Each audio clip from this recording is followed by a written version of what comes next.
الآن إلى مؤتمر في واشنطن، المؤتمر الصحفي يعقده البنتاغون حول التطورات في العراق. وهي الآن تسيطر على الجزء الغربي من السد ضمن القوات سوريا الديمقراطية، وهذه القوة تتكون قوات من الأكراد والعرب والآشوريين، وكذلك جماعات إثنية أخرى في شمال سوريا، وهي عاقدة العزم على دحر داعش. وبينما يتم الاحتفاظ بالسد فهناك قوات أخرى تتقدم، وقد واجهت هذه القوات بعض الهجمات المضادة من جانب سد تشرين. وفي كل حالة من هذه الحالات فإن القوات السورية الديمقراطية قد دحرت أي هجمات قام بها داعش، ونحن شهدنا أيضا مقاتلي داعش يحلقون لحاهم ويندسون بين المدنيين.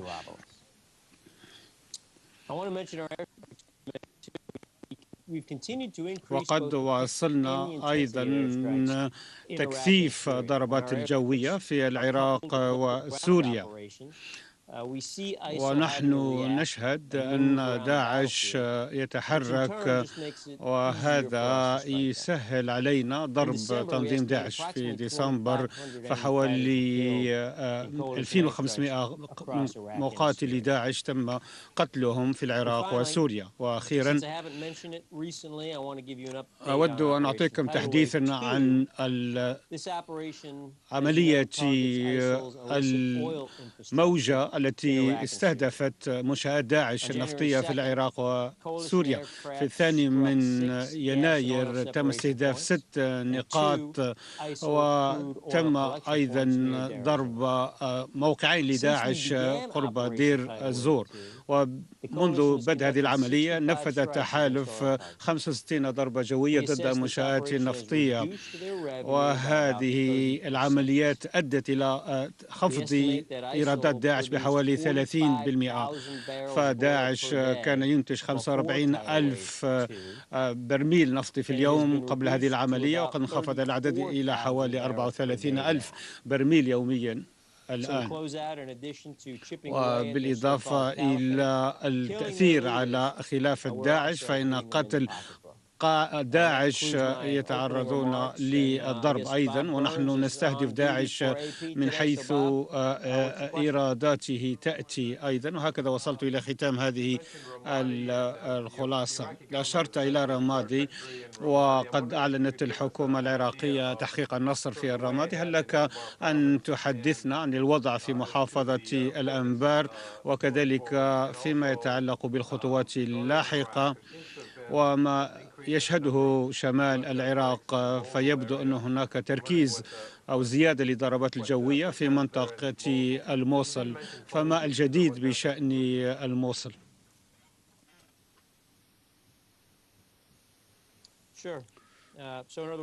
بالتأكيد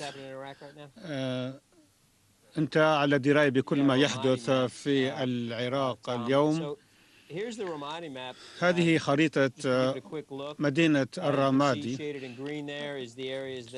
تلاحظ باللون الأخضر المناطق التي استولت عليها قوات الأمن العراقية، وهناك المزيد من العمل الذي سيتم القيام به من خلال عمليات التطهير والانتقال كذلك شرقا.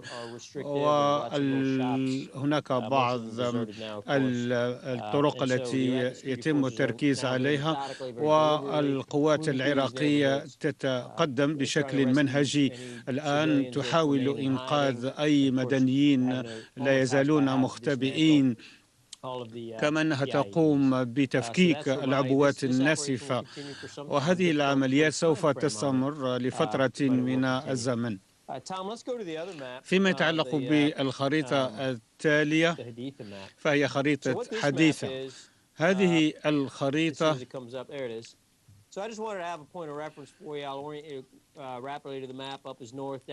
تبين الوضع في الشمال والجنوب أيضا، وتلاحظ منطقة الفلوجة ثم لدينا بعض البلدات والمدن من بينها الرمادي، ثم نستمر في التقدم لنصل إلى حيت التي تبعد حوالي ثلثي المسافة عن الرمادي، ونواصل التقدم أيضا وصولا إلى حديثة. وهذا يتعلق بوادي الفرات بالأساس. بالنسبة للفلوجة، جنوب الفلوجة في الوقت الراهن يتم تطويقه من طرف قوات الأمن العراقية، وكما شهدنا في مدينة الرمادي يتم تطويق ومحاصرة المدينة أولا، ثم الهجوم عليها واقتحامها وبعد ذلك تطهيرها.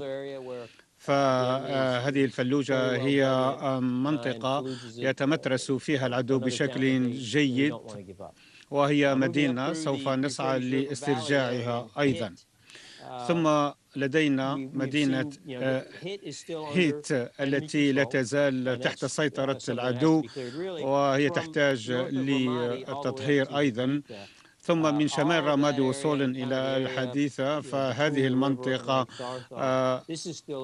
لا تزال تحت سيطرة العدو، وهذا ما سنقوم به لاحقا فيما يتعلق بمحافظة الأنبار. سنقوم بتطهير هذه المنطقة بكاملها، والهجمات التي شهدناها خلال نهاية الأسبوع في منطقة حديثة هي شنت من قبل قوات تتحرك في هذه المنطقة وفي فضاء مفتوح بين النهر وثرثار، وهنا يستخدم داعش قواته لتنفيذ هجمات ضد القوات العراقية في حديثة، وكذلك يقوم بشن هجمات من الشمال الشرقي باتجاه الجنوب.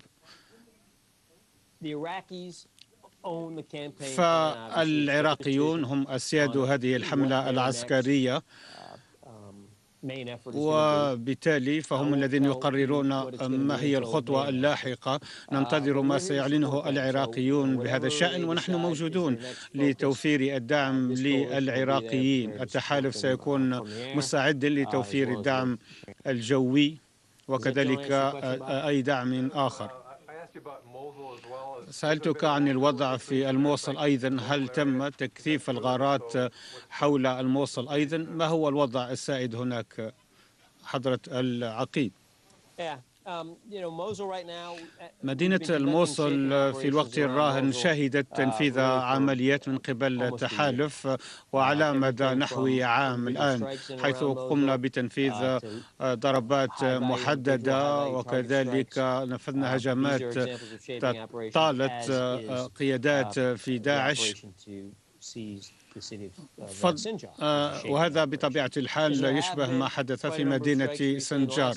إذن خلال 6 أشهر الماضية نفذنا حوالي 750 غارة جوية، وفي 30 يوم الماضية نفذنا 5 هجمات، وليس هناك شيء بارز يمكن الإشارة إليه. فالضربات هي ضربات معتادة نقوم بتنفيذها ضد قوات العدو في إطار عملية إعادة التموقع. تذكر الهدف الذي نسعى إلى تحقيقه، وهو ممارسة الضغط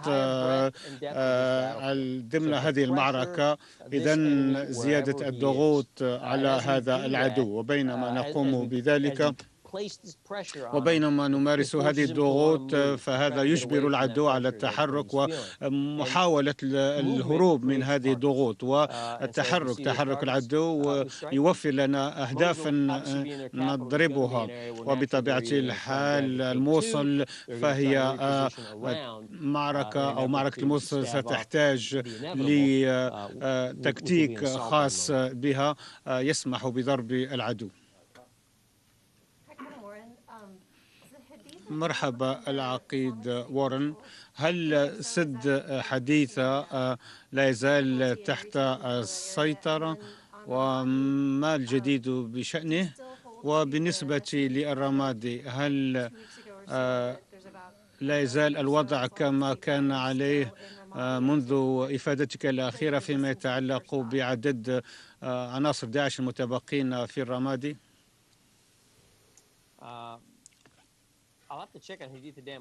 بالنسبة لحديثة دام أحتاج لربما التدقيق في المعلومات، فنحن نسيطر على السد، أو الحكومة العراقية هي التي بالأحرى تسيطر على سد حديثة.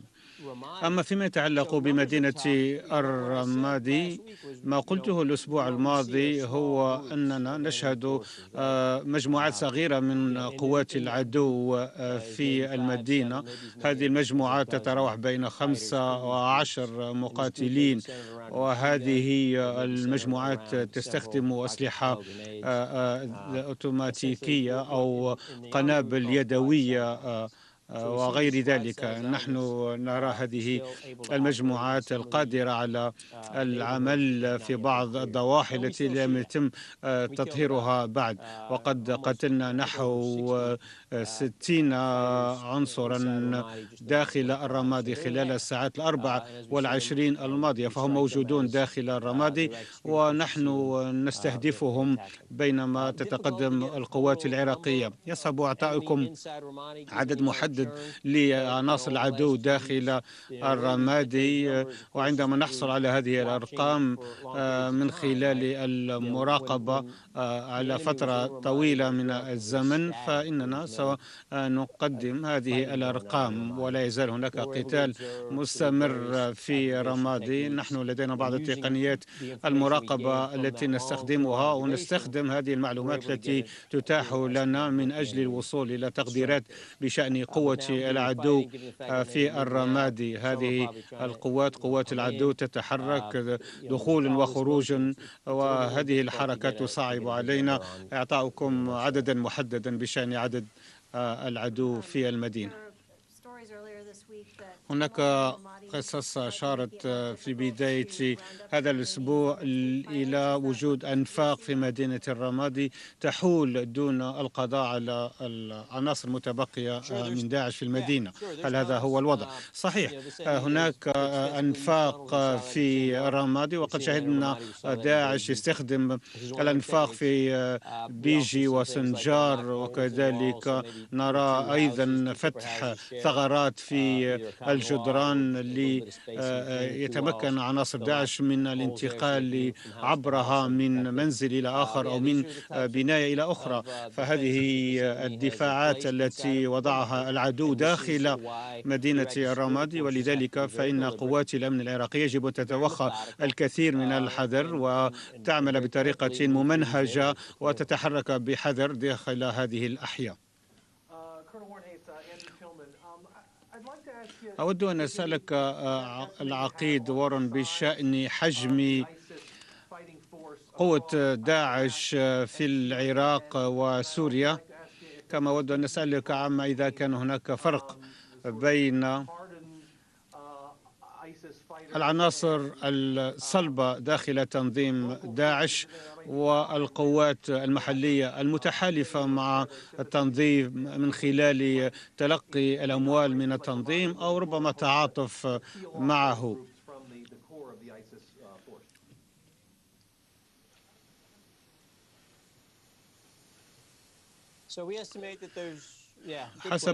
هذا سؤال جيد. تقديرات تشير إلى وجود حوالي 20 أو 30 ألف عنصر من داعش يعملون داخل سوريا والعراق.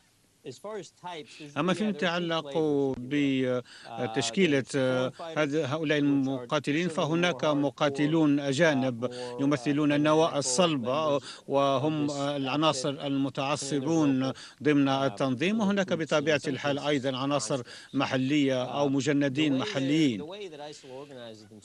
تنظيم داعش يشير إلى وجود أو استخدام القوات المحلية كالجنود الذين لم يحصلوا على تدريب جيد ويتقاضون رواتب أقل ولا يقومون بمهام كبرى، يكلفون فقط بنقاط التفتيش وغير ذلك. أما المقاتلون الأجانب فهم أكثر تدريبا وتجهيزا ويتقاضون رواتب أفضل، وأحيانا يتم استخدام وحدات المقاتلين الأجانب كقوة ضاربة شبيهة بالفرق التي تستخدم في المناطق التي تسمح لهم بالتحرك بين العراق وسوريا. نحن على دراية بذلك ونستهدف هذه القوات، والمقاتلون أو العناصر الأجنبية يتم الاعتماد عليها ثم يتم إحاطتها بالمجندين والعناصر المحلية. إذن القضاء على هؤلاء أو الوصول إليهم ربما يحتاج إلى معالجة خاصة، فهناك عراقيون يقومون بعمليات نفسية وتقوم القوات العراقية بإسقاط منشورات لثني العراقيين على عن الانضمام إلى داعش أو ربما تشجيعهم على الفرار من داعش، ولكن يصعب إعطائك فكرة دقيقة بشأن تفاصيل هؤلاء المقاتلين ضمن تنظيم داعش. هذا هو الوضع السائد حاليا. العقيد وارن، لدي سؤالان إليك. أولا، هل لك أن تعطينا تحديثا بشأن الغارات الليلية التي ينفذها التحالف كتلك التي نفذت في الحويجة، وهل يتم تنسيق مع الحكومة العراقية بهذا الشأن؟ أما السؤال الثاني فهو ماذا عن تأمين الحدود السورية العراقية؟ هل تعتقدون أن هذه مسألة أساسية في المعركة ضد داعش؟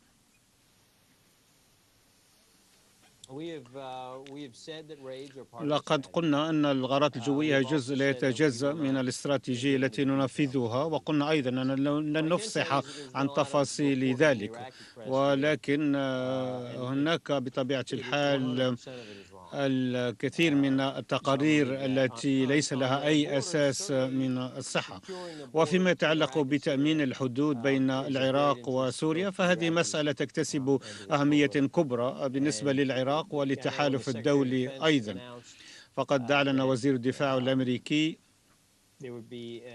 أنه سيكون هناك قوة خاصة تتعاون مع القوات الخاصة العراقية من أجل السعي إلى مساعدة تعزيز تأمين الحدود العراقية السورية ومحاولة سد الفجوات الموجودة في هذه الحدود.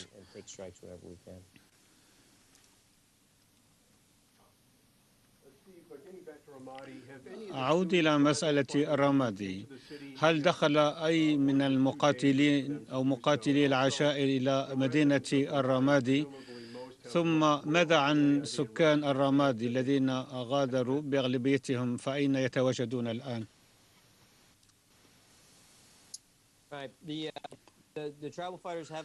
فيما يتعلق بمقاتلي العشائر فقد لعبوا دورا في المعركة، وبينما ننتقل من القتال أو مرحلة القتال إلى تثبيت الاستقرار، فنحاول أن نجعلهم يتلائمون مع هذا التغيير.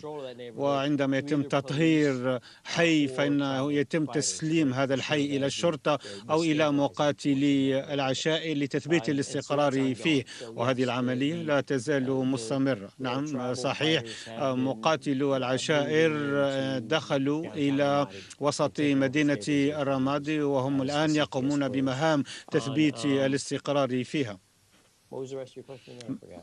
نسيت سؤالك الثاني. بالنسبة للمدنيين أو سكان الرمادي، إلى أين ذهبوا؟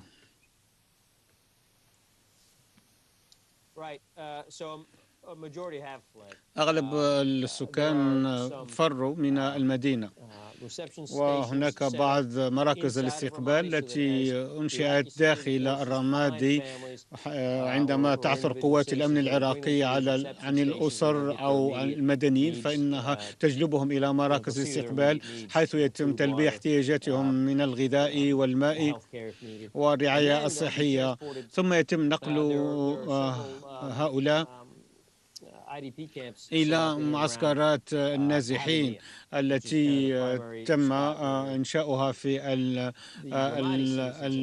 العراق، بينها مركز الحبانية. بعض المدنيين يصطحبون معهم أقاربهم أو يذهبون للبقاء مع أقاربهم لدى أفراد من أسرهم.